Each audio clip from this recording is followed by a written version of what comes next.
Hello and welcome to Sound Strategic. I'm James Crabtree, Executive Director of the IISS-Asia here in Singapore, and today's guest host standing in for our usual host, Meia Nouwens. In this episode, we will be discussing the themes and topics of the upcoming Shangri-La Dialogue, which will be held here in Singapore between the 10th and 12th of June in just a few days' time.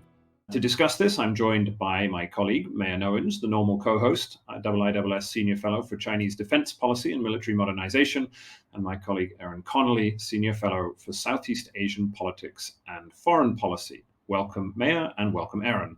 Meia, you've been to the Shangri-La Dialogue many times before. Some of our listeners today might have no idea what the event is or what it's like to go to it. Can you paint a picture of what it's like to walk into the Shangri-La Hotel on that weekend? Who do you find there and what's it like?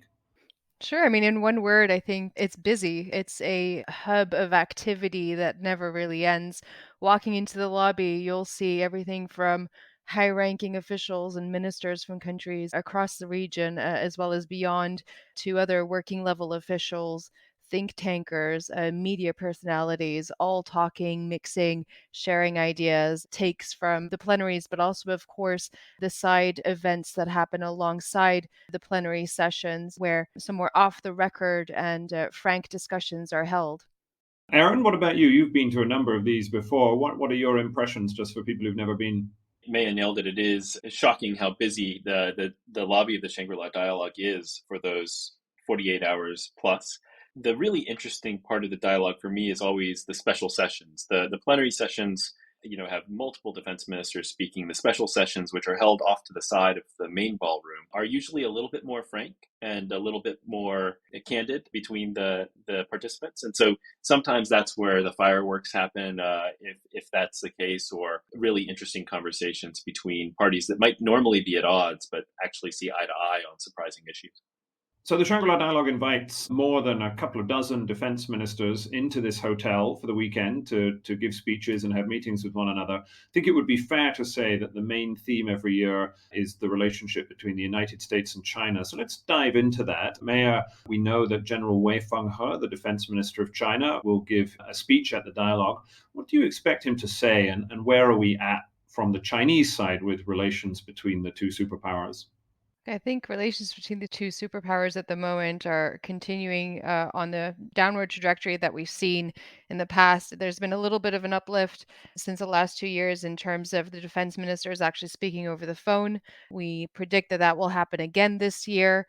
In conversations. But I think from Beijing's perspective, this is an opportunity for Beijing and for General Wei to promote China's perspective for regional security, but also to perhaps paint China in a more positive light after 2 years of COVID, wolf warrior diplomacy, and other actions within the region that have painted China in a little bit more negative light. I think this will be an opportunity for China to put forth perhaps a narrative that countries are unfairly ganging up on it, that other countries are, in particular, of course, the United States and its allies, forming groupings that are destabilizing the region further, and that China opposes that instability. Aaron, what about from the American side? This will be the first Shangri-La Dialogue at which Lloyd Austin will be speaking in the first plenary session. By tradition, that's how the conference opens on the Saturday. What do you expect Austin to try and do in his speech? And again, where are the Americans at on their approach to the Indo-Pacific? Well, it's a challenging spot for Lloyd Austin. He has to do several things at once. There are multiple audiences in the room and around the world. He'll have to try to reassure U.S. allies that it can deter aggression from the PRC. There's been a lot of talk about China's plans for Taiwan recently, and I can let Meia speak more about that later. But Japan, Australia, the Philippines will all be looking for that reassurance. At the same time, he has to convince other Southeast Asian countries that the United States is not spoiling for a fight, that it doesn't want conflict in the region, and that it wants to play a constructive, positive role of shaping the regional security environment and providing public goods. And so to do both of those things at the same time is challenging. And then, of course, he has a third audience, which is back in Washington. Normally, we'd have some members of Congress in the room. They'll be in session this year, but they'll be listening very intently to what he has to say, and he'll almost certainly be asked about it at his next oversight hearings. And they'll want to know what he's doing to actually put resources behind the reassurance that he intends to provide to U.S. allies.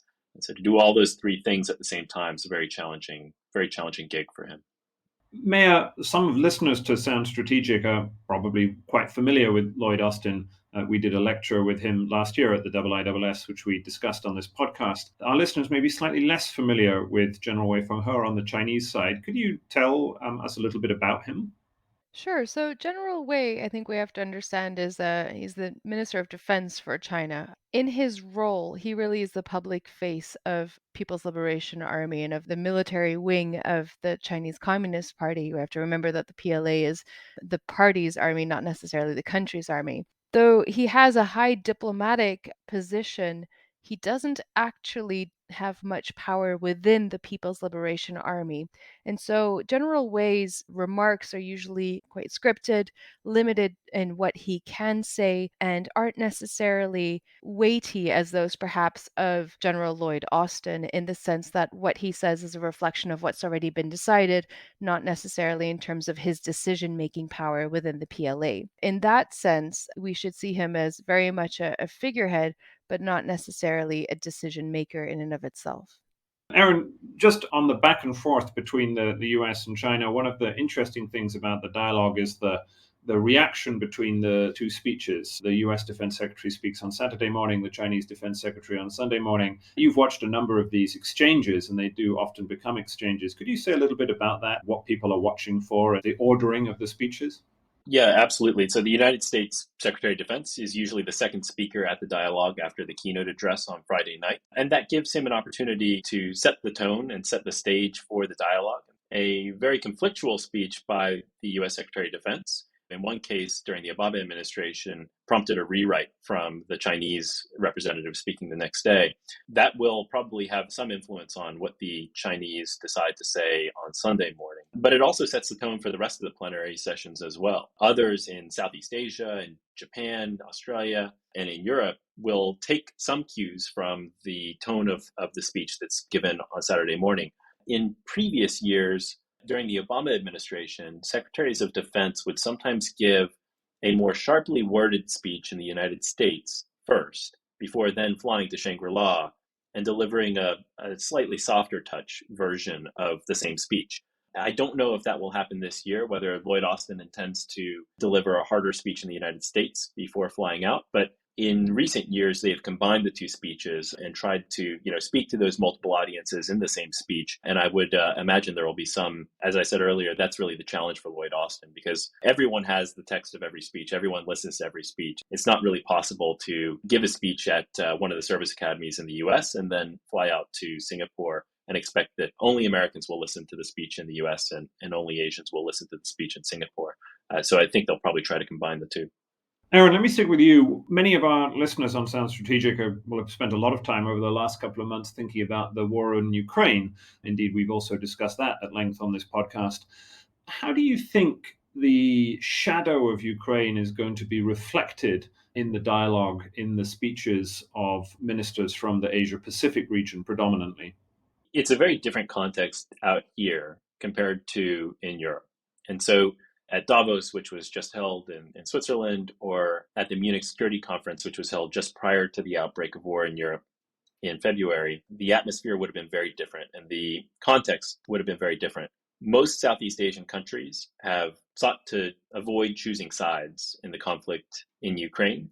They've issued statements supporting Ukraine's territorial integrity, political independence, and sovereignty, but very few of them have named the party that is actually invading Ukraine. And so, one question for the US and its allies, Japan, which has been very supportive of a strong stance on the conflict in Ukraine, is how they talk about Ukraine in this part of the world. There are a number of countries in this region that are hurting as a result of the increase in fuel prices and food prices, and that have fiscal concerns as a result of those. We see that in Sri Lanka, for instance. That, on top of other concerns, led to an outbreak of domestic unrest. We see other countries in the region concerned that they may be headed in the same direction. So it is a very active concern in this part of the world, but it's just seen very differently than it's seen in Europe. And how the United States and Europeans talk about the conflict in this region might have to change as a result. Meia, could you talk about this perhaps from the Chinese side? There has been a lot of commentary about the way that the war in Ukraine has solidified the partnership between China and Russia, in particular, following the document that they produced on February 4th, the Partnership Without Limits document. So, do you think that the events in Ukraine will affect Chinese participation in the dialogue in any way, or how does it look from that side of things? Well, I think in terms of China's participation in the dialogue, the real framing context that we need to keep in mind is that this year, the year of the 20th Party Congress in Beijing and everything, I think, will be seen through a lens of needing to show both strength but also stability back home in China. With regards to Ukraine and the relationship with Russia, China has been on the receiving end of quite a lot of criticism for its stance over not criticizing Russia and trying to play in some ways a balancing act between its relationship with Russia and Ukraine, not necessarily successfully so. I think in terms of how this impacts China's position in the dialogue, I think there'll be a effort perhaps to show regional security in the Indo-Pacific and the Euro-Atlantic aren't necessarily as linked as we think they are. Also discussing from China's perspective its own security threats or its own threat perceptions rather, in the same way that it consistently states that Russia's actions were motivated by heightened threat perceptions due to NATO's activity on its borders or closer to its borders. So I think in that sense, there'll be a little bit of a difficult position for China to both say that what happens in Europe is Europe's concern, but on the other hand, also trying to say that parallels can't necessarily be drawn between the Indo-Pacific and the Euro-Atlantic at the same time. Let's talk a little bit about the other countries who are at the dialogue. So the US and China get a lot of attention, but we have, as I say, more than 24 defense ministers, and a number of them are drawn from the regional middle powers, from Australia, Japan, the Philippines. Aaron mentioned the Southeast Asian countries. This is the first Shangri-La dialogue since the re-emergence of the Quad as a leader-level regional grouping, and also since AUKUS was announced in the autumn of last year. Aaron, I wonder if you could talk about that a little bit. You follow Australia pretty closely and also look at the US groupings around the region. How do you think that will affect the discussion that we have this year? Right. So, I think for this part of the world, the conflict in Ukraine is regarded as, a tragedy, sometimes in a more cynical terms, as a kind of annoyance. It has real consequences for this part of the world, but it's not their top concern. It's been a wrench in the works for 3 Southeast Asian countries that are hosting big multilateral summits later this year: Cambodia with the East Asia Summit, Thailand with APEC, and Indonesia with the G20. But their real concern, these countries in Southeast Asia, and I think the Asia Pacific more generally, their real concern remains the possibility of conflict between the United States and China, and the possibility of economic decoupling or partial decoupling between the United States and China. And so that will be a focus for them. And then there are some more localized conflicts in this part of the world that I think will garner more attention. For those of us who are resident here in Southeast Asia, it's still very difficult to avoid news about the conflict in Myanmar. It's still a top priority for foreign ministries in the region, and it's the only active conflict in the region with geopolitical implications. And so I would expect that to be a focus as well. Prime Minister Lee Hsien Loong here in Singapore is sometimes fond of saying the most important bilateral relationship for Singapore is the US-China bilateral relationship. And when that relationship isn't good, that causes real concern in Southeast Asia. And so I expect even Southeast Asian countries will be very focused on that relationship. Meia, do you have anything to add on in a sense, the US allies and partners? One of the things that you see at the Shangri-La Dialogue is that you have the US Defense Secretary who speak first, but then there are a good number of countries who are either allies or close friends of the US who also speak at the dialogue. And there tends to be an element of singing from the same hymn sheet. What do you expect to hear from the likes of Japan or Australia this year? I think a reflection of what we've seen happen over the last few years, which is greater coordination and collaboration on regional initiatives, bilateral or trilateral initiatives, in order to bolster that rules-based international order within the Indo-Pacific. That, I think, is going to be a large talking point for many of these countries in this year's Shangri-La Dialogue.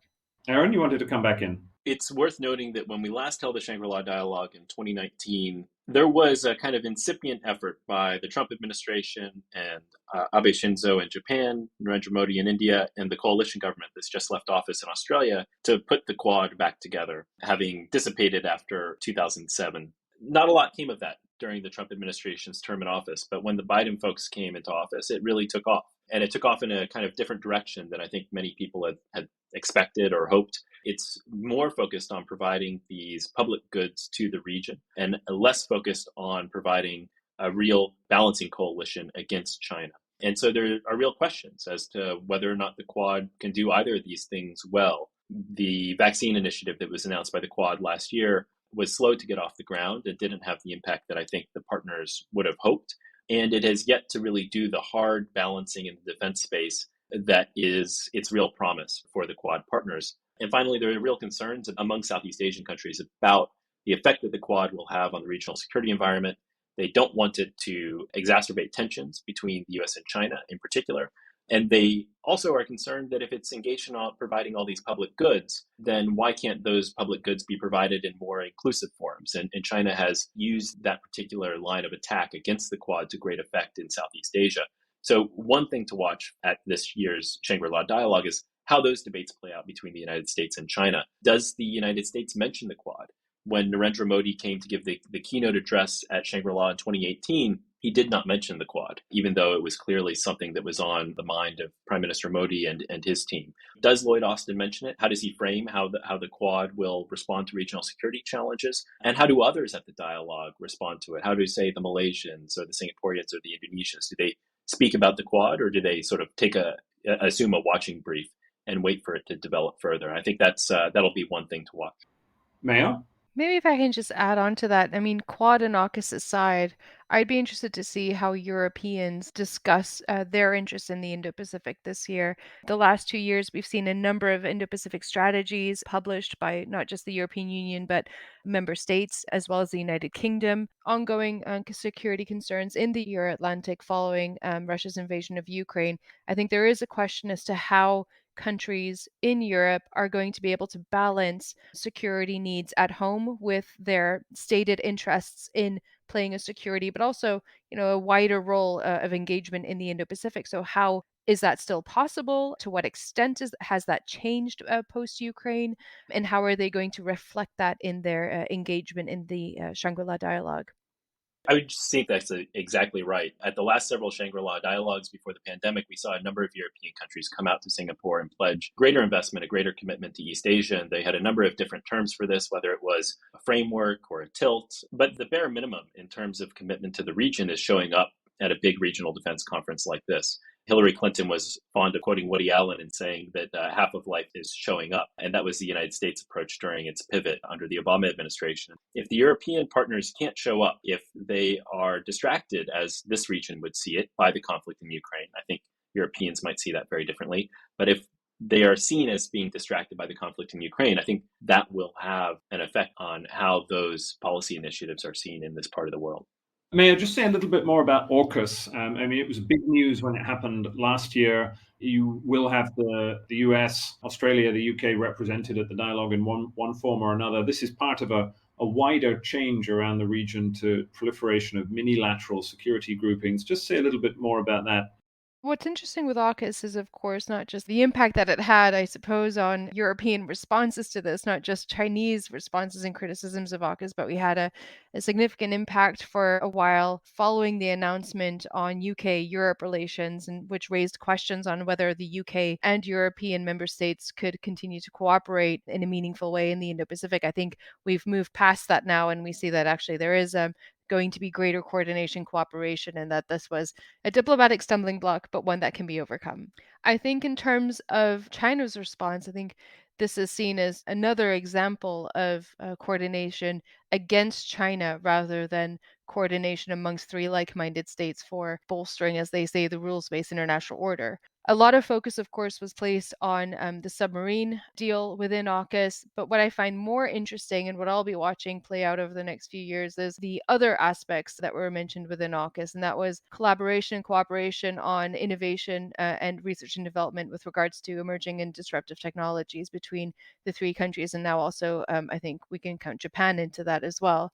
I think that's a much more important and more dynamic part of the agreement, and one that will be of equal concern, I think, from Beijing's perspective in terms of Beijing's own ambitions to become a leader in some of these technological areas as well. Aaron, earlier you mentioned Southeast Asia. The dialogue is based in Singapore, and we have a large number of Southeast Asian defense ministers at the dialogue. There's a question that people ask about the extent to which ASEAN as a grouping is finding itself eclipsed by these new groupings around the region, the Quad and AUKUS and that kind of thing. Can you say a little bit more about that and what we can expect to hear from some of the Southeast Asian ministers about their own region? Sure. We'll have the majority of the Southeast Asian defense ministers in the room speaking at the dialogue. And although the dialogue is not itself an ASEAN institution, it kind of serves as a substitute for one on occasion. ASEAN really is a fact of life. It's where the geopolitics happen in Southeast Asia. Whether it was in 2010, memorably, Chinese State Councilor Yang Jiechi saying to Singapore Foreign Minister George Yeo that small countries are small countries and big countries are big countries, and that's just a fact.